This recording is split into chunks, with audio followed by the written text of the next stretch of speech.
ഇവന്റെ കൂളി ഇതുവരെ കഴിഞ്ഞില്ലേ? ആശാനെ വെറുതെ കാണെങ്കിൽ എന്നെ കൂടെ ഒന്ന് കുളിപ്പിക്കോ? ആ എന്തൊരു സുഖം.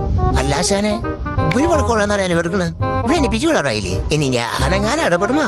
എന്റെ മുഖത്തേക്ക് ശരിക്കും നോക്കിക്കേ. ദൈവം പ്രശ്നണ്ട ആശാനെ. ആശാനെ ഇവിടെ പട്ടല്ലാണ്ട് നീ തിന്നാണ്ട. പട്ടതിൽ നിന്നും അടുത്ത ആശാനെ. ആശാൻ അടുക്കള വീട്ടൊരു മത്തങ്ങയും കുമ്പളങ്ങയൊക്കെ എടുത്തിട്ട് നീ ഒന്ന് മിണ്ടാണ്ട് നിരസക്ക. ഞാൻ എന്റെ കൊമ്പൊന്ന് മോളിച്ചു കൊടുട്ടെ. ഒരു 4-5 പേര് കുത്തിക്കൊണ്ടെടുക്കാളുവാ. ഈ പൊട്ടന്മാര് എന്തൊക്കെയാ വിളിച്ചു പറയുന്നേ? പിള്ളേരെ കുറച്ച് പട്ടേന ഇന്നത്തെ പട്ടൊക്കെ തിന്നുവീഴ്ത്തേ. ഞാനിപ്പോ ഡയറ്റ് ആയോണ്ടേ പട്ടേനെങ്കിലും കോപ്പില്ലേ.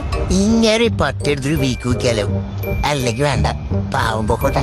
ഹലോ എക്സ്ക്യൂസ് മീ, ലക്ഷം പട്ട കിട്ടുമോ? ഒന്നും മൈൻഡാക്കടത്തേണ്ടി. എടാ ദാസപ്പാ, നീ ജനിച്ചോരി വല്ല താറിലെങ്ങാനും വീണായിരുന്നു. എനക്ക് ഒച്ചയടക്ക.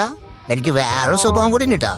മര്യാദക്ക് പട്ട നിന്ന് പിണ്ടോട്ടോട് നിന്നോ നീ. ഇപ്പൊ എങ്ങനെ ഇരിക്കണം? നിനക്ക് വല്ല കാര്യം ഉണ്ടായിരുന്നു?